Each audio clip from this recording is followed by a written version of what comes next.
So I've been watching some CQB videos on Instagram and YouTube, seeing different teams, different companies teaching different tactics and different concepts. There are just some things that I personally believe should really never happen in a CQB format. And there are things that, while we're training, we develop these scars that then hurt us when we try to validate it out on the range. What I want to do in today's video is talk about non-negotiables, my 5 non-negotiables we should really never do when we're implementing tactics in a CQB format. If you guys are new to the channel, my name is Josh Nelson. I'm a police officer, SWAT member, and I do quite a bit of training with Force Frontier. So if you guys want to learn more about Force Frontier and our training cadre, go to forcefrontier.com and learn more about our team as well as our life-saving gear and training that we offer.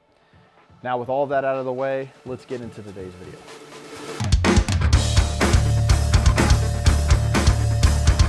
Number 1 non-negotiable we should really never see in any videos or practice this is finger on the trigger while you're clearing a building. I understand the logic behind it, or at least I understand the points being made for it, is that I'm clearing with my finger on the trigger, but my safety is engaged, therefore it's not gonna go off.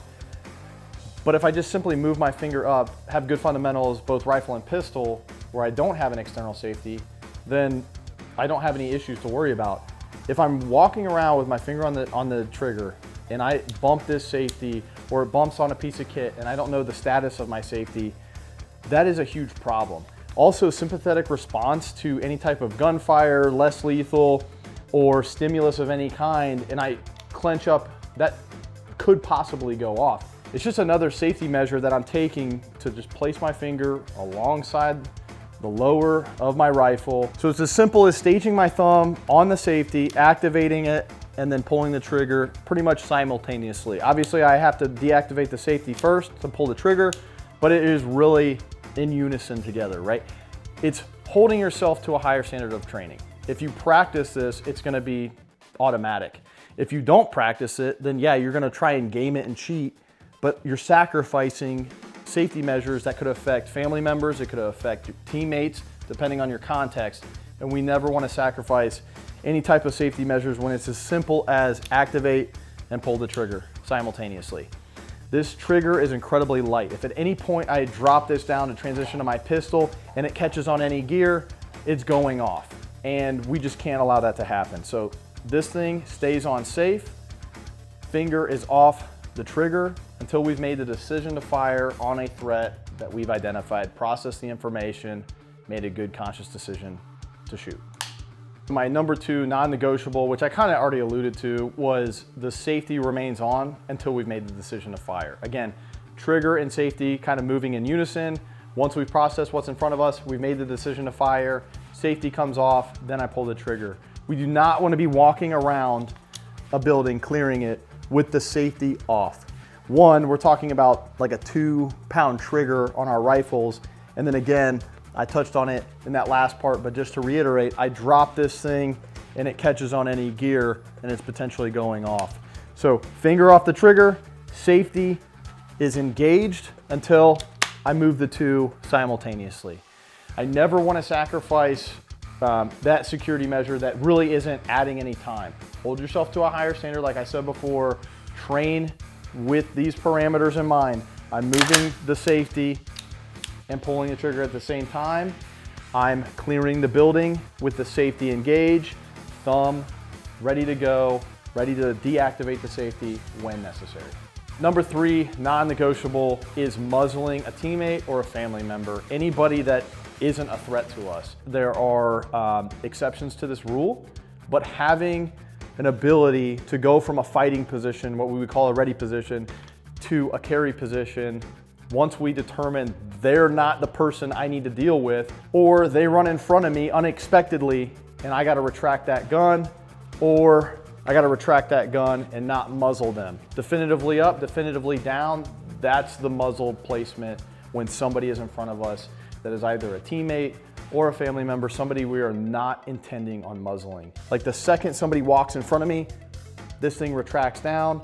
If I need to look behind me, I look behind, retract the gun, so that when I turn, I'm not potentially muzzling somebody, right? Somebody comes up behind me, turn, look, and then get back into a ready position. If you're taking a CQB class or you're practicing any of this at home, the first thing that should be automatic is how you carry the gun. How you place the stock in your shoulder, how you open doors with it, get this thing out of the way, whether it's pistol or rifle, up, any of those positions. That's really important to practice. You guys want to find out more about that, check out our weapons handling video from our CQB debrief, episode 2. Number 4, non-negotiable for CQB is sacrificing an effective mount for the sake of, you know, these bad habits or these theatrics that we see all the time on Instagram and YouTube from guys doing CQB. To be able to control the rifle and to get good shot placement, it really is dependent on the individual, but it does come down to a few key concepts. Making sure that the stock is fully encompassed by my shoulder, not up here. You give this gun an out, it will take it. Keeping my elbows in relatively tight, assessing that recoil. If I cannot control that recoil, then I'm not shooting at a high level. I'm not shooting for performance, and that's what we should be practicing. It's going to carry you much further in a CQB setting than flaring our elbows out, disconnecting the rifle, doing all this stuff. It's good to practice those weapon manipulation positions, but it shouldn't be part of what we do as we clear the building. I'm being goofy with it, I'm exaggerating, of course, but if I just mount this stock in my shoulder and I have good fundamentals as I clear, when I present up, it's in the position I want it to be in, and I'm ready to engage. If we can't validate it, then we're doing something different in the shoot house or in the scenario environment, different from what we're doing from the range. And we don't want to sacrifice one or the other. We want to implement the things that work on the range, bring them into the scenario, and then use good fundamentals while we're clearing and not do all this goofy stuff for the sake of Instagram. Do not sacrifice a good rifle mount in order to look cool, elbows flared, doing all this goofy stuff.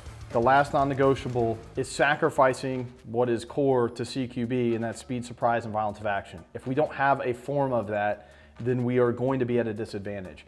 I will say that whether you're utilizing threshold assessment or a dynamic entry into a room, it's really going to be situational. And if you want to learn more about that, you can go to our CQB debrief part 1. That's where we discuss rules of engagement, different contexts for CQB. Now, as far as the speed, surprise, and violence of action factors for CQB, this example that I have behind me are basically 2 rooms that branch off of each other. I have a hallway this direction, I have a hallway this direction. There's a lot going on. If at any point I kind of freeze up and don't advance forward or retreat back or utilize things that are at my disposal, then I'm not going to really be at an advantage if somebody is waiting in this room potentially trying to do me harm. So if we don't have some form of speed, some form of surprise, and we take the fight to them with violence of action, you are going to be on the defensive. And that is a major problem, especially when we're on the offensive. We're clearing a house. If we are fortifying our home, it's a little bit of a different story, right? We set the ambush. We talk about that in some of our other videos and classes. But if we're on the offensive in a law enforcement or military setting, if we don't have these elements, it's not going to go well for us. Let me show you some examples. So if I don't have any form of speed, surprise, or violence of action, I'm going to be at a disadvantage, putting you at the vantage point of the adversary. If I'm to come in real slow, step around, you pick me up pretty quick, and I'm not surprising anybody with that method, right? But if I come up, hit an angle, step into the room, I might set myself up for something closer to a 50-50. If the situation calls for it or your SOPs require it, a dynamic entry of some form, whether that's driving the corner here or running the rabbit, potentially stepping into the room much more aggressively, that is going to divert the person's attention, you know, substituting a teammate in here to where they could potentially take a shot if necessary, go to less lethal, whatever your context requires. Having some form of speed, surprise, and violence of action, even at your home defense standpoint, is super important. We cannot give that up for CQB. It's got to be in our game plan. All right, guys, that is our video on our 5 non-negotiables, stuff we will not sacrifice just because it looks cool on Instagram or because some guy told us to do it. I have my opinions. We have a YouTube. That's kind of what we're doing, right? But if you have opinions as well, leave them in the comments down below. Let's start the discussion. What are some things that you see on the internet that seem a little off to you? Or what are some things that I touched on that you may disagree with? I encourage you guys to comment down below. If you haven't already subscribed, consider it. We do a lot of videos like this. If you see value in what we have to say, if you guys have any suggestions for us, let us know. Otherwise, today's advice, don't be a dick. I like it. All right.